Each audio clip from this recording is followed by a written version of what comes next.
بسم اللہ الرحمن الرحیم۔ محترم المقام عالی جناب الحاج حافظ قاضی عبدالرشید صاحب صوفی نظامی،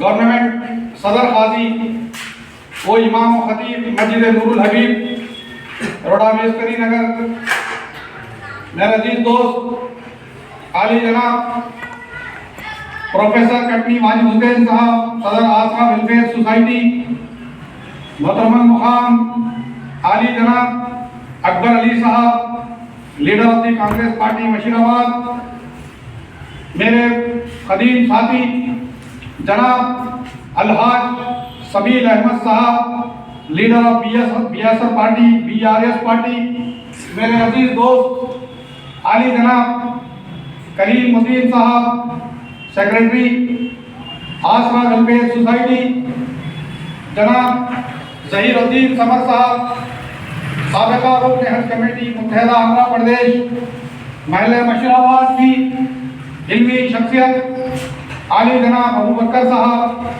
سامعین کرام السلام علیکم رحمۃ اللہ وبرکاتہ۔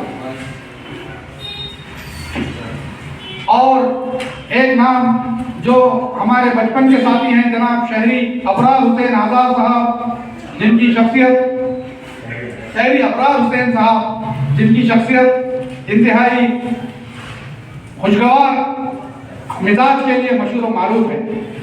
میں دل کی گہرائیوں سے تمام کا آج کی اس مبارک محفل میں استقبال کرتا ہوں۔ پیارے ساتھیوں، ہم جس عنوان پر گفتگو کرنے کے لیے یہاں کھڑے ہیں وہ ایک ایسا سنگین اور انتہائی پریشان کن مسئلہ ہے جو آج سے نہیں بلکہ ایک صدی سے بھی زیادہ کی تاریخ ہے کہ شادیوں کے اندر جو رسومات، جو بدعات، جو خرافات، جو اسراف ہو رہے ہیں اس نے زندگی کو عاقدین کی ہی نہیں بلکہ ان کے والدین کی زندگی کو اجیرن بنا دیا ہے۔ آپ جانتے ہیں کہ موجودہ معاشرے میں ایک شادی کرنا کتنا دشوار کو معاملہ ہو چکا ہے۔ کبھی سلیمان خطیب نے کہا تھا کہ جس کی بیٹی جوان ہوتی ہے بوڑھے ماں باپ کے کلیجے پر ایک بھاری چٹان ہوتی ہے۔ اور اس مصرعے کے مصداق ہم جب اپنے ارد گرد اس بات کو محسوس کرتے ہیں تو ایک متوسط طبقے کا آدمی جب شادی کرتا ہے تو 5 سال تک وہ قرضدار رہتا ہے۔ بیجا رسومات، جہیز کے مطالبے اور بھاری کھانے انسان کی زندگی کو اجیرن بنا کر رکھتی ہے، جبکہ اسلام میں ہم جب اس بات کو دیکھتے ہیں کہ نکاح انتہائی آسان ہے اور اللہ کے رسول صلی اللہ علیہ وسلم نے فرمایا تھا اِنَّ أَعْظَمَ النِّكَاحِ بَرَكَةٌ أَيْسَرُهُ مُعُونَةً، کہ سب سے زیادہ بابرکت نکاح وہ ہے جس میں کم خرچ ہوا ہو اور عاقدین کے والدین پر عاقدین پر سب سے کم بات ہوا ہو۔ میرے بھائیوں، ہم جب دنیا پر نظر ڈالتے ہیں تو یہ بات بھی ہمارے سامنے آتی ہے کہ عرب ملکوں کے اندر جہاں ہم 20 سال تک زندگی گزارے ہیں، ہم نے کئی شادیاں اٹینڈ کی ہیں، کئی ولیمے اٹینڈ کیے ہیں جس کو وہ عزومہ کہتے ہیں۔ شادی کی کوئی تقریب وہاں ہوتی ہی نہیں ہے۔ میاں بیوی ولی گواہ قاضی کے پاس جاتے ہیں، فیس ادا کرتے ہیں اور نکاح کر کے آ جاتے ہیں۔ جو دعوت ہوتی ہے وہ دولہے کے ذمہ ہوتی ہے۔ دولہا مہر بھی ادا کرتا ہے، سارا جہیز بھی لے کر آتا ہے، دلہن کے والدین کو تحفے تحائف کے نام پر رقم بھی ادا کرتا ہے اور پھر مہر بھی ادا کرتا ہے۔ عقد کہتے ہیں کانٹریکٹ کو، اگریمنٹ کو۔ ہم نے بہت سارے عرب دوستوں کے اگریمنٹ بھی پڑھے ہیں جس میں بچی والے بچے سے اس بات کا اگریمنٹ کرتے ہیں کہ وہ ایک اچھا گھر لے گا، مرسیڈیز گاڑی لے گا، خدمت کے لیے خدمہ کو رکھے گا، کار کا ڈرائیور رکھے گا، اتنا سونا جہیز میں دے گا، اتنی نقد رقم دے گا، دلہن کی والدہ کو رقم دے گا، دولہے کے والد کو رقم دے گا، اور پھر سال میں ایک دفعہ فلاں فلاں ملکوں کو پھرانے کے لیے لے جائے گا۔ یہ تمام چیزیں وہاں لڑکی والے تحریر میں دولہے سے لکھا کر لڑکی دیتے ہیں۔ اور پھر یہی نہیں، وہ چیزیں بھی عرب ملکوں میں ہم نے اخبار میں پڑھا تھا کہ عرب کے مفتیان کرام نے اخبار میں بیان دیا تھا کہ ہم عورتوں سے گزارش کرتے ہیں کہ وہ زیادہ مطالبات نہ کریں، اس لیے کہ ہمارے عرب نوجوان شادی کرنے سے دور ہو رہے ہیں، عمریں زیادہ نہیں کر رہی ہیں۔ ایک وہ بھی معاشرہ ہم نے سعودی عرب، قطر، دبئی، عمان، یمن کے، مصر کے، سیریا کے، لبنان کے بہت سارے عرب دوستوں کی شادیوں دیکھی ہیں، جس میں سارے کا سارا بار صرف لڑکے والوں پر پڑتا ہے، لڑکی والوں پر کوئی بار نہیں ہوتا۔ اور یہی اسلام ہے۔ مرد وہی ہے جو مہر ادا کرے اور عزت کے ساتھ اپنی بیگم کو لے جائے۔ جبکہ اسی طرح یورپ اور امریکہ میں، خود میں نے لندن میں کئی شادیاں اٹینڈ کی ہیں، صبح جوڑے جاتے ہیں کورٹ میں رجسٹرڈ آف میرج کے پاس انٹری کراتے ہیں، اور شام میں امام صاحب کے پاس آتے ہیں، وہیں مسجد میں شرعی نکاح ہوتا ہے، اور پھر کوئی دلہن کا کھانا نہیں۔ لندن جیسے ملک میں بھی دولہا ہی کھانا کھلاتا ہے۔ لیکن بدقسمتی سے ہمارے ملک ہندوستان میں اور پڑوسی ملکوں میں، ایشیا میں ان چیزوں کو دیکھ رہے ہیں۔ آپ کو یہ جان کر انتہائی افسوس ہوگا کہ صرف ایک سال کے اندر جو برائڈل مرڈرز ہو رہے ہیں اس کی تعداد 6 سے 7 ہزار ہے، جو ڈوری، جن کو ڈوری جج کے نام سے کیا جاتا ہے، پکارا جاتا ہے۔ ہر دن 18 سے 20 خواتین اس جہیز کی لعنت سے موت کے گھاٹ اتر رہی ہیں۔ آپ کو، جبکہ اللہ کے رسول صلی اللہ علیہ وسلم کی زندگی میں ہم نے نکاحوں کی مثالیں دیکھی ہیں، اور اللہ تبارک و تعالیٰ نے قرآن پاک میں اس بات کا اعلان فرمایا، وَانكِحُوا الْأَيَامَ مِنكُمْ، کہ اپنے میں سے غیر شادی شدہ لوگوں کا نکاح کراؤ۔ اور آسان نکاح معاشرے میں عفت، برکت، سکون اور اخلاقی مضبوطی کا ضامن ہوتا ہے، اس لیے کہ کم مہر، مختصر ولیمہ، غیر ضروری رواج، بدعت، خرافات اور کم کام قسم کے جس شادی میں اسراف سے اجتناب کیا جاتا ہے، انہی شادیوں میں خیر، برکت، بھلائی اور کامیابی ہوتی ہے۔ میرے بھائیوں، اللہ کے رسول صلی اللہ علیہ وسلم نے کئی نکاح کیے ہیں، اور آپ نے ارشاد فرمایا کہ لوگوں نکاح کو آسان کرو، زنا مشکل ہو جائے گا۔ اللہ نے اس بات کو بھی اعلان فرمایا، وَلَا تَقْرَبُوا الزِّنَا إِنَّهُ كَانَ فَاحِشَةً كَانَ سَبِيلًا كَانَ فَاحِشَةً، کہ لوگوں زنا کے قریب بھی مت جاؤ۔ بے شک یہ بے حیائی کا کام ہے۔ ہمیں لوگوں کو اگر زنا سے بچانا ہے، بے روی سے بچانا ہے، ہمیں بے حیائی سے بچانا ہے، آوارہ گردی سے بچانا ہے، تو ہمیں سب سے پہلے نکاح کو آسان کرنا پڑے گا۔ یہی ایک سبب ہے معاشرے میں خیر کا، برکت کا، بھلائی کا، کامیابی کا، معیشت کی سدھار کا، لوگوں کی زندگیوں میں ایک مثبت پاکیزہ انقلاب کا، اخلاقی اقدار کی بلندی کا، امن کا، سکون کا، چین کا، آرام کا، انسانی زندگی میں عورت کے مقام کا یہی ایک ذریعہ ہے کہ ہم نکاح کو آسان کریں، عورتوں کے بار کو کم کریں۔ نکاح انسان کیوں کرتا ہے؟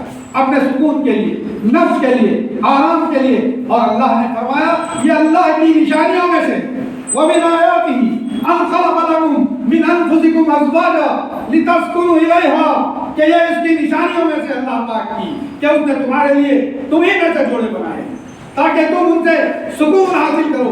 تمہیں سکون بھی حاصل کرنا ہے، عورت کے مال پر، عورت کی جائیداد پر، عورت کے سونے پر، عورت کے تمام چیزیں لے کر تم کیسے مرد ہو جو عورت پر بار ڈال کر اپنا عیش و آرام اور سکون تلاش کر رہے ہو۔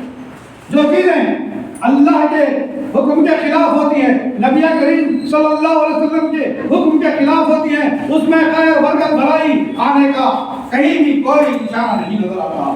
میرے بھائیوں، اسی طریقے سے اللہ کے رسول صلی اللہ علیہ وسلم نے فرمایا کہ نکاح میری سنت ہے، جو اس سنت سے اعراض کرے گا وہ ہم میں سے نہیں ہے۔ پھر آپ نے فرمایا کہ جب بندہ نکاح کرتا ہے تو اس کا آدھا دین مکمل ہو جاتا ہے.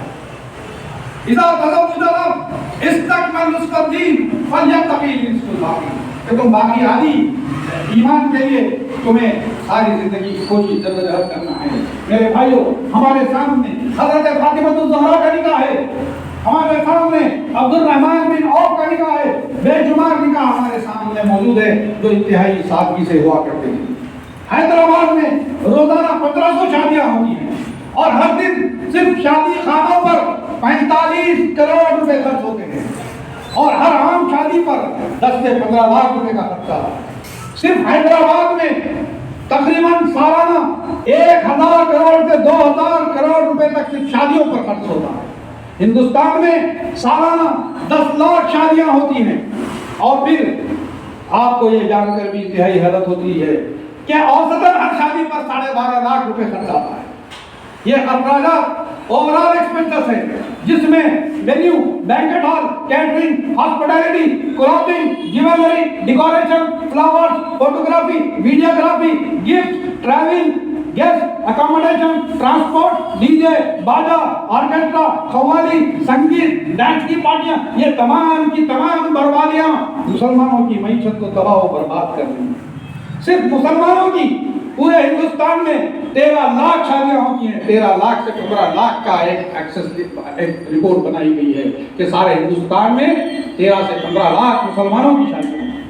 سادہ چھوٹی سی شادی پر 4 لاکھ سے 7 لاکھ تک کا خرچ ہوتا ہے. اوسط شادی پر 8 لاکھ سے 15 لاکھ کا مسلمان خرچ کرتا ہے.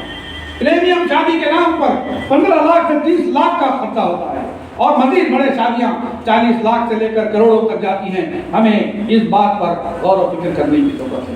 سالانہ جس برائی سے 6000 سے 7000 ہمارے ملک کی خواتین ڈوری ڈیتھ کا شکار ہو رہی ہیں، مر رہی ہیں، ہر دن 18 سے 20 لڑکیاں جہیز ہراسانی کے نام پر ماری جا رہی ہیں. ہمیں اس کے تدارک کے لیے سوچنے کی ضرورت ہے. Demand for addiction dowry, physical emotional abuse, financial and social pressure, cultural norms, mental stress اور lack of support from women facing abuse, یہ وہ تمام کرائمز ہیں جو معاشرے میں تباہی و بربادی کا سبب بن گئے. جہیز کے تدارک کے لیے ہمیں دینی و اخلاقی بیداری مہم چلانے کی ضرورت ہے. سماجی جرات کی مثال قائم کرنے کی ضرورت ہے. اینٹی ڈوری ایکٹ کو مؤثر طریقے سے نافذ کرنے کی ضرورت ہے. ہمارے وکیل صاحب جناب عبد النور ایڈوکیٹ صاحب یہاں تشریف فرما ہیں جو عراقہ کے قاضی ہیں. میرے عزیز دوست جناب عبداللہ صوفی نظامی صاحب یہاں موجود ہیں جو صدر خالد ہے گورنمنٹ کے میڈیکل مرکز گری کے، یہ بھی یہاں تشریف لائے ہیں. یہ اچھی طرح جانتے ہیں کہ اینٹی ڈوری ایکٹ، ڈوری پروہیبیشن ایکٹ 1961، یہ جہیز لینے کا مطالبہ کرنا جرم ہے جس پر 5 سال کی سزا ہو سکتی ہے، ہزاروں روپے جرمانہ ہو سکتا ہے. کرمنل لا میں آئی پی سی سیکشن 498 ہے، آئی پی سی سیکشن 304 بھی یہ ڈوری ڈیتھ پر لگایا جاتا ہے جس میں 7 سال کی سزا ہے. ان چیزوں کو ہمیں عوام میں لانا چاہیے تاکہ لوگ اس بات سے آگاہ ہوں اور ایسی پروٹیکشن کمیٹیاں بنانی چاہیے کہ کوئی جہیز کے لیے ہراسانی کر رہا ہے تو ہمیں ان کی مدد کرنی چاہیے اور ان کی جانب سے کورٹ کچہری اور انہیں سزا دلانے کے لیے کام کرنا چاہیے. تبھی جا کر ہم ان چیزوں کا تدارک کر سکتے ہیں. یہ چند گزارشات تھی جو میں نے آپ کے سامنے رکھی. ہمارے پاس کثیر تعداد میں مقررین ہیں. میرے صدر محترم نے مجھے کہا کہ پہلے آپ ہی کر دیں تو میں نے یہ پہل کی ہے، لیکن مجھ سے اچھا بولنے والے بہت سارے مقررین یہاں موجود ہیں، خصوصاً ہمارے استاد محترم عالی جناب الحاج عبدالرشید صوفی قادری ابو الہی صاحب یہاں تشریف فرما ہیں. انشاءاللہ وہ آپ کو مؤثر خطاب کریں گے. جناب سعید الدین سمر صاحب ہیں، ابو بکر صاحب ہیں، یہ تمام کے تمام اچھے مقررین ہمارے ساتھ موجود ہیں. آپ ان کو سنیں. میں انہیں چند الفاظ کے ساتھ تمام آنے والوں کا دل کی گہرائیوں سے شکریہ ادا کرتا ہوں. ہمارے فیروز بھائی صاحب بھی مینیجر مہندرا ٹیک میں تشریف لائے، ان کا بھی دل کی گہرائیوں سے استقبال ہے. آپ تمام ساتھیوں کا دل کی گہرائیوں سے شکریہ ادا کرتے ہوئے میں اپنی جگہ لیتا ہوں. الحمد للہ.